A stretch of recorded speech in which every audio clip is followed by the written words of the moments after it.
तो मोरवी में जिन लोगों ने अपनों को खो दिया उनका हिसाब अब बहुत जरूरी है, और हिसाब उनके गुनाह का भी होना चाहिए जो मोरवी के गुनहगार हैं, और इसमें कोई एक नहीं शामिल है। इसके लिए मैं सबसे पहले आपको उस कॉन्ट्रैक्ट की कॉपी दिखाना चाहूंगा जो मोरवी नगरपालिका और ब्रिज बनाने वाली कंपनी के बीच हुआ, जो कि इस वक्त मेरे हाथ में है। मैंने आपको पहले भी दिखाया था।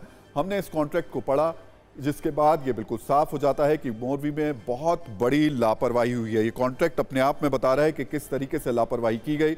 नगरपालिका ओरेवा ग्रुप की कंपनी में करार, ये बात सामने आई कि मार्च 2022 में, एक बार हम आपको बता देते हैं क्या क्या इसमें देखने को मिला। जो एक कॉन्ट्रैक्ट था, कॉन्ट्रैक्ट से खुलासा हुआ कि बहुत बड़ी लापरवाही बरती गई थी इसमें, और क्या क्या बरती गई। नगरपालिका और ओरेवा ग्रुप के बीच में एक करार किया गया था जो कि मेरे हाथ में है, वो स्टैम्प पेपर पर जो करार हुआ था मार्च 2022 में 15 साल के लिए ये कॉन्ट्रैक्ट किया गया था। ये कॉन्ट्रैक्ट 15 साल का था, और इसके बाद में रिपेयरिंग में 8 से 12 महीने का वक्त लगना था। ये सबसे महत्वपूर्ण। पीएमईजीपी योजना के तहत 10 लाख लोन लेकर क्या अपना खुद का बिजनेस शुरू करना चाहते हो? इसे लेने के सीक्रेट्स को जानना चाहते हो तो फ्रीडम ऐप को अभी डाउनलोड कीजिए। पूर्ण बात है जो आपको बताएंगे कि असल में लापरवाही चूक हुई कहां पर। कंपनी ने पुल को 7 महीने में ही खोल दिया। उसे 8 से 12 महीने तक रखना था, उसके मेंटेनेंस को पूरी तरीके से देखने भालने के बाद इसको खोलना था, लेकिन कंपनी ने क्या किया, उसको 7 महीने में ही खोल दिया। और ब्रिज को रिपेयर रिनोवेट करके खोलना था, ये बात तय की गई थी इस एग्रीमेंट के अंदर, लेकिन हुआ ये नहीं। किया क्या गया, आनंद फानन में 7 महीने से पहले ही उसको खोल दिया गया। माना जा रहा है कि ब्रिज का पुराना केबल भारी दबाव के कारण टूटा। ब्रिज की मरम्मत के काम में लापरवाही के सवाल पर जांच रिपोर्ट अब आगे आएगी। इस मामले में जो लापरवाही हुई है उसकी कीमत सैकड़ों लोगों ने चुकाई है। गहरे पानी में उम्मीद की सांसें अब भी तलाशी जा रही है। ये देखिए, ये तस्वीरें हम आपको दिखा रहे हैं। यहाँ पर ये देखिए रेस्क्यू की तस्वीरें। सबसे पहले आइए निशांत, ये देखिए, ये पूरा रेस्क्यू ऑपरेशन चल रहा है। एनडीआरएफ और एसडीआरएफ की टीमें हैं। कल ही रवाना की गई थी गांधीनगर से 2 टीमें एनडीआरएफ की है। और देखिए ये निशान जरा दिखाइए, ये ब्रिज यहाँ से टूटा था, और जिसके वीडियोस भी सीसीटीवी फुटेज में हमें अब सामने आ रहे हैं। वो खौफनाक दृश्य सामने आ रहा है, वही वो ब्रिज है।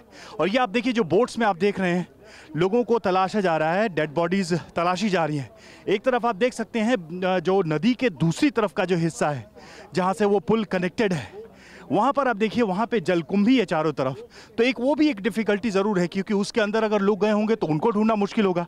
और दूसरी तरफ पानी नज़र आ रहा है। ये देखिए गोताखोर, ज़रा जूम करके दिखाइए जल्दी से। वो देखिए, ये डाइवर्स को लगाया गया है जो पानी के अंदर जाकर डेड बॉडीज़ को तलाश रहे हैं, ढूंढ रहे हैं। जो लोग अभी भी हैं इस नदी के अंदर, मच्छू नदी जिसके ऊपर ये मोरबी हैंगिंग ब्रिज बनाया गया था। और मैं आपको दिखाऊँ, सिक्योरिटी फोर्सेस को भी लगाया गया है। वो देखिए निशान, ज़रा वो दिखाइए दूसरी तरफ, नदी के बिल्कुल दूसरे हिस्से पर आप देखिए, वहाँ भी सिक्योरिटी फोर्सेस को लगाया है ताकि जल्दी से अगर कोई भी व्यक्ति मिलता है तो उसे जल्दी से वहाँ से मूव कराया जा सके। सभी को सिविल हॉस्पिटल में भर्ती कराया गया जो घायल लोग हैं।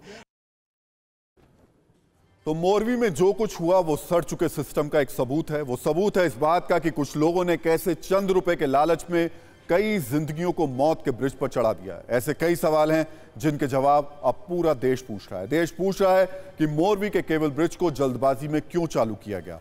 पुल के रिनोवेशन के बाद क्या उसकी मजबूती जांची गई?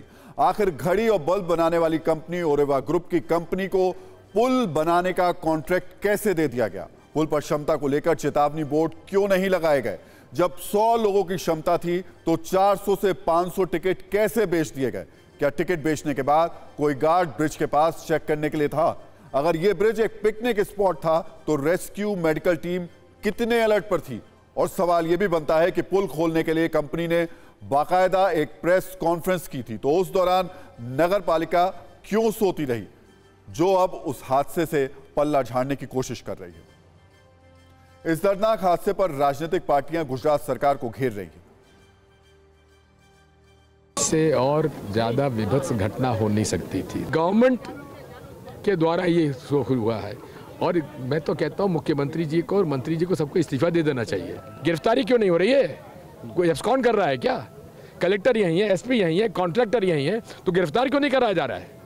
हम मांग करते हैं गिरफ्तारी होना चाहिए, और मुख्यमंत्री को इस्तीफा देना चाहिए। दुख प्रकट करते हैं और बाकी तो वहाँ की सरकार को देखना चाहिए। आखिरकार जब कोई इस तरह से ब्रिज बन रहा है तो जरूर देखना चाहिए इन सब चीज़ों को। कभी ऐसा घटना हुआ तो बड़ा दुखद है। ऐसी तो घटना तो शायद ही कहीं हुआ, इतना ज्यादा डेथ का हुआ। पीएमईजीपी योजना के तहत 10 लाख लोन लेकर क्या अपना खुद का बिजनेस शुरू करना चाहते हो? इसे लेने के सीक्रेट्स को जानना चाहते हो? तो फ्रीडम ऐप को अभी डाउनलोड कीजिए।